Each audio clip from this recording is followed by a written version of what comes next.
देखिए, राजस्थान के टोंक में आज भी तनाव का माहौल है। एडीजी लॉ एंड ऑर्डर विशाल बंसल टोंक के लिए रवाना हो चुके हैं। कल उपचुनाव के लिए मतदान के दौरान वहां पर भारी बवाल हुआ था। नरेश मीणा के समर्थकों पर पत्थरबाजी करने का आरोप है। समर्थकों ने कई गाड़ियों को आग के हवाले तक कर दिया था।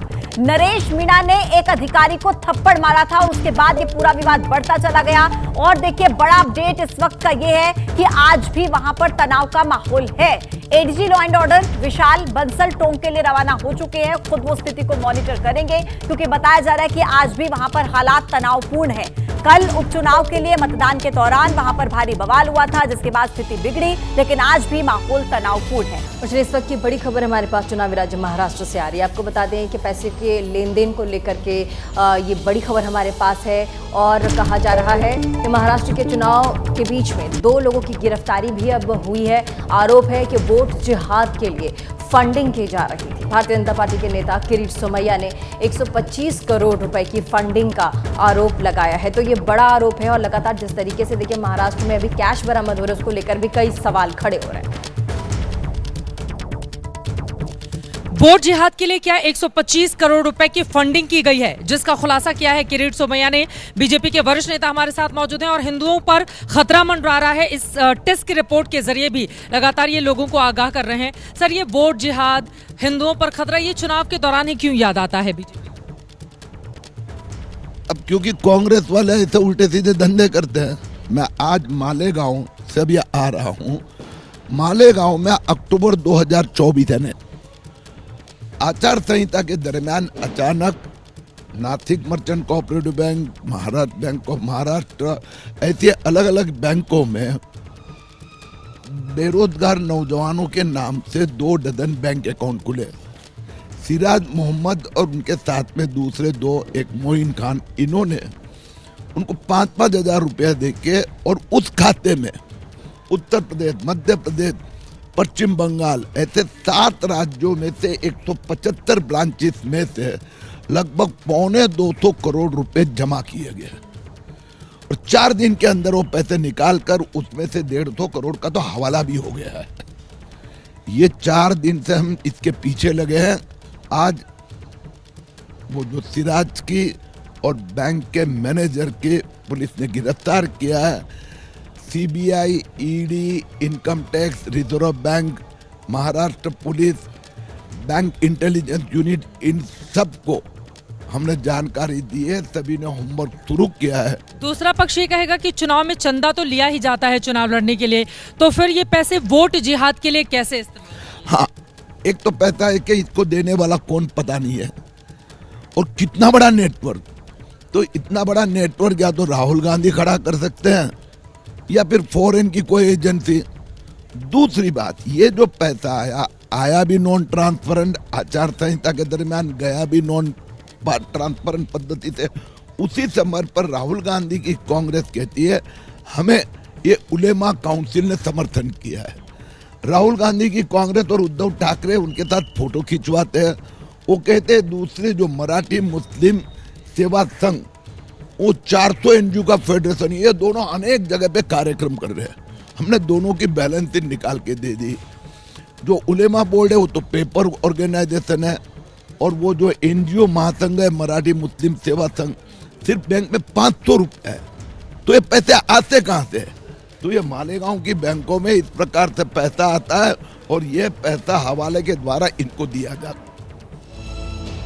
और देखिए, राजनीति भी बड़ी अजीब सी चीज़ है। ऐसी ही अजीब सी चीज़ और उगापू की स्थिति महाराष्ट्र की राजनीति में देखने को मिल रही है। आपको बता दें, अजीत पवार को लेकर के बड़ा ही सस्पेंस बरकरार है। अजीत पवार चुनाव तो लड़ रहे हैं महायुति के साथ, लेकिन उनके सियासी से बीजेपी और शिवसेना के साथ मिलते नजर आ रहे हैं।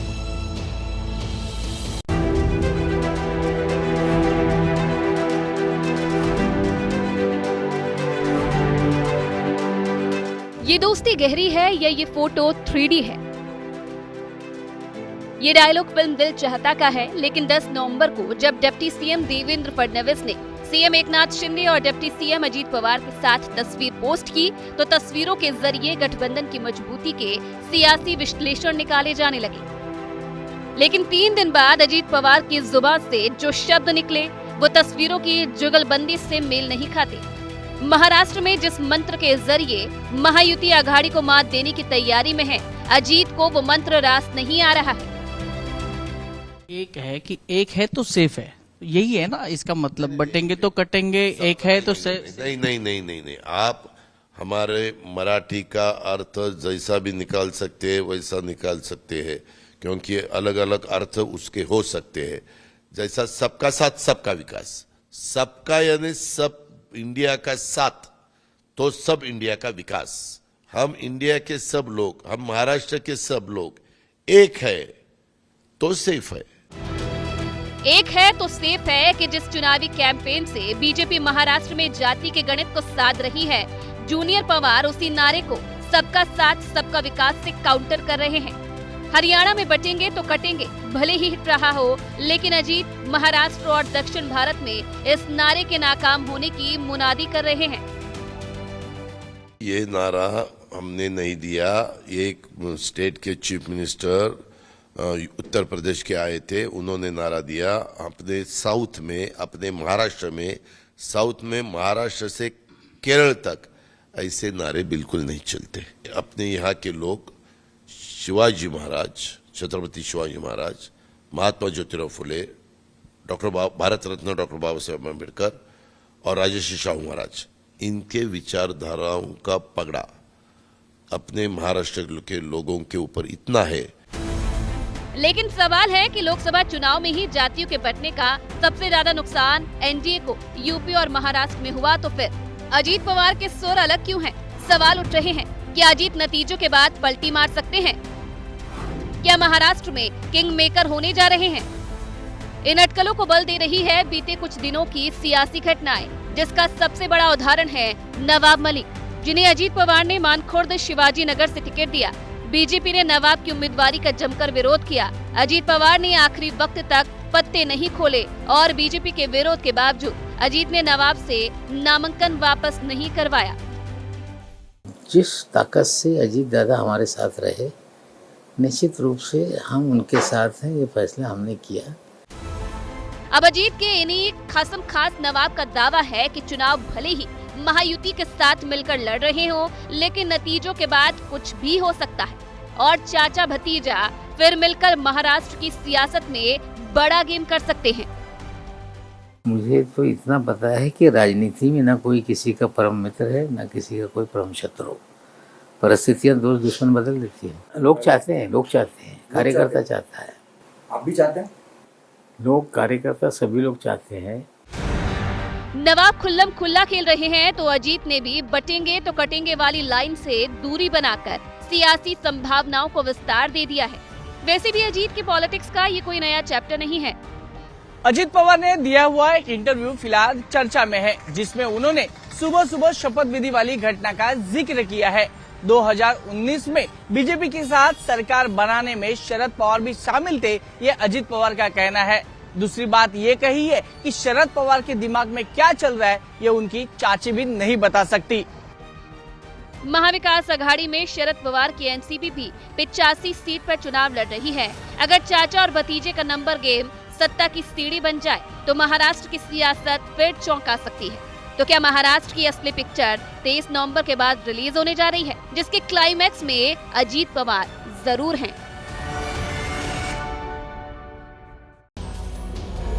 और देखिए, सियासत की बात जब सिंदूर तक पहुंच जाए तब क्या ही कहने। ऐसा ही कुछ चल रहा है महाराष्ट्र के चुनाव में। महाराष्ट्र की चुनावी सियासत में पहले से ही ध्रुवीकरण वाले नारे लगाए जा रहे थे, लेकिन अब आज सिंदूर तक पहुंच गई। बीजेपी के नेता सिंदूर की सलामती के लिए महायुति को वोट देने की लोगों से अपील करते नजर आ रहे हैं। देखिए,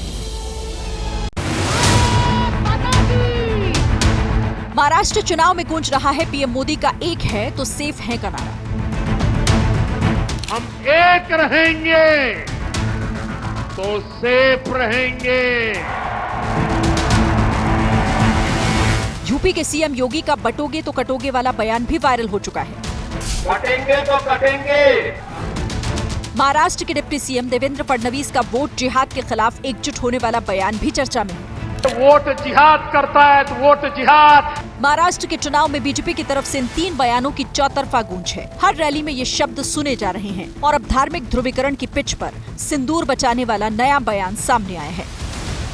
जिस मांग में आप सिंदूर भरती है, उस मांग को अगर सुरक्षित रखना है, अगर इज्जत आबरू बचानी है महिलाओं की, तो आप सब लोगों ने हिंदुत्व के साथ खड़ा रहना चाहिए, भारतीय जनता पार्टी के कमल के साथ खड़ा रहना चाहिए। राम लक्ष्मण। महाराष्ट्र में चुनाव प्रचार करते हुए सुनील देवधर ने ये बयान दिया। सिंदूर वाला ये बयान ठीक उसी तरह का बयान है जिस तरह का बयान लोकसभा चुनाव में मंगलसूत्र वाला था कि वो माताओं बहनों का सोने का हिसाब करेंगे, उसकी जड़ती करेंगे, जानकारी लेंगे। ये आपका मंगलसूत्र भी बचने नहीं देंगे, यहां तक जाएंगे, मैं कहने आया हूं। असल में महाराष्ट्र चुनाव में ध्रुवीकरण का मुद्दा पूरी तरह से ठा चुका है। आरोप लग रहे हैं कि ध्रुवीकरण की धार पर ही बीजेपी जीत की स्क्रिप्ट लिखने की रणनीति बना रही है। सिर्फ एकमात्र एजेंडा है, एकमात्र बिंदु ही बस, और वो है ध्रुवीकरण। प्रधानमंत्री, गृह मंत्री, उत्तर प्रदेश के मुख्यमंत्री, असम के मुख्यमंत्री चुनाव प्रचार में लगे हुए हैं। विकास के मुद्दे नहीं, सिर्फ सामाजिक ध्रुवीकरण। महाराष्ट्र में विधानसभा की 288 सीटें हैं। यहाँ मुस्लिम आबादी 11.5% है। कुल 60 विधानसभा सीटों पर मुस्लिम वोटर असर रखते हैं। राज्य में 38 सीटें हैं, जहाँ 20 से लेकर 70% तक मुस्लिम वोटर्स हैं। बीजेपी नेताओं के जो बयान आ रहे हैं, उसको लेकर विपक्ष भी आक्रामक है और बीजेपी के खिलाफ बरसने में ओवैसी सबसे आगे। इलेक्शन है ना, ये तो इलेक्शन कमीशन को उसको नोटिस लेना चाहिए था कि इतना वाहियात किस्म से ये बात कर रहे हैं, जो पूरे मॉडल कोड ऑफ कंडक्ट का ग्रेव वायलेशन है कि धर्म युद्ध, वोट जिहाद, क्या है ये आप होम मिनिस्टर हैं और आप धर्म युद्ध, वोट जिहाद की बात कर रहे हैं। अब प्रचार में महज 5 दिन का वक्त बाकी है। ऐसे में चुनावी पारा चढ़ाने वाले ऐसे अभी और बयान आ सकते हैं। 20 नवंबर को महाराष्ट्र में वोट डाले जाएंगे।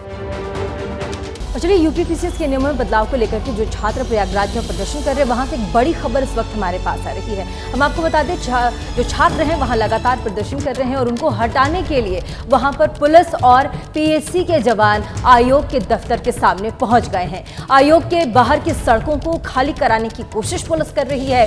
छात्र हटने के लिए तैयार नहीं है और पुलिस उन्हें जबरन हटाने की कोशिश कर रही है। और फिलहाल ये ताज़ा तस्वीर आपको जो कार्यालय है उसके बाहर की हम आपको दिखा रहे हैं और ये छात्र वहां डटे हुए हैं। लगातार अपनी मांगों को लेकर के वो डटे हैं और कह रहे हैं कि जब तक प्रशासन हमारी मांगों को नहीं मानेगा तब तक हम ये इलाका खाली नहीं करेंगे। और कल भी आपने देखा था कि कैसे पुलिस और छात्रों के बीच में झड़प की कुछ तस्वीरें सामने आई थी और आज भी पुलिस और पीएससी के जो जवान हैं कार्यालय के बाहर पहुंचे हैं और छात्रों से लगातार कह रहे हैं कि आप ये पूरा का पूरा जो इलाका है वो खाली कर दीजिए। हमारे साथ इसी खबर पर मोहम्मद मुईन जुड़ गए हैं। मोहम्मद, क्या कहेंगे इस पूरे मामले पर? लगातार 3-4 दिनों से ये मामला छाया हुआ है और ऐसे में छात्र कह रहे हैं कि कम से कम हमारी जो बात है उसे मानिए। जो प्रतियोगी परीक्षा है उसमें 1 दिन में कराने को लेकर के जो उनकी मांग है उनको सुनी जाए। क्या कहेंगे आप? अभी फिलहाल क्या अपडेट है? देखिए, छात्रों की मांग अपनी जगह है, लेकिन पुलिस और प्रशासन के अधिकारी, बड़े अधिकारी लगातार छात्रों के बीच पहुंच रहे हैं। उनका कहना है कि या तो आप एक प्रतिनिधि मंडल बना लीजिए 10 आदमी 15 आदमी का, उनकी हम आयोग से बातचीत करा देते हैं, और नहीं तो क्योंकि ये हाईवे है, रास्ता है, इसको खाली कर दीजिए। जो एक निर्धारित जगह है धरना स्थल, वहां पर जाकर के आप अपना अनशन करिए।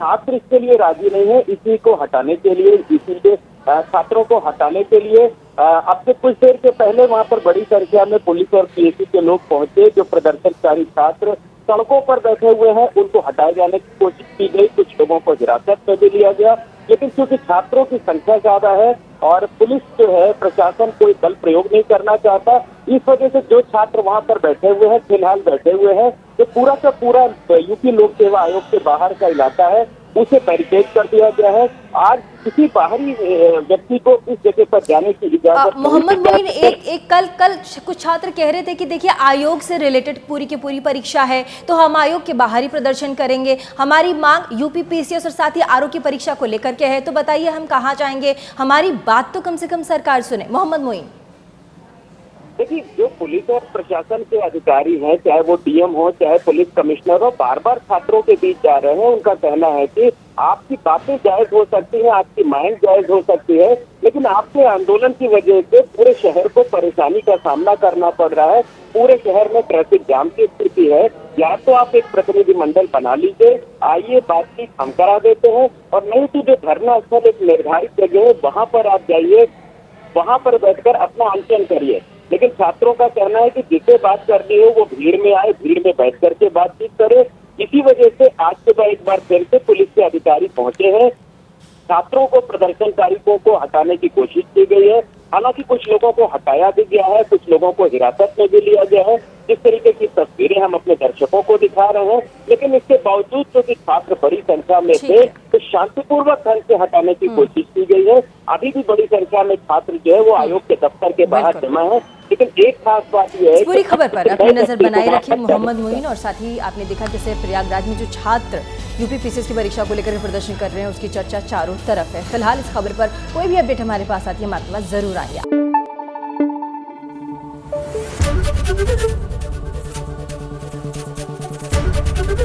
एबीपी न्यूज आपको रखे आगे।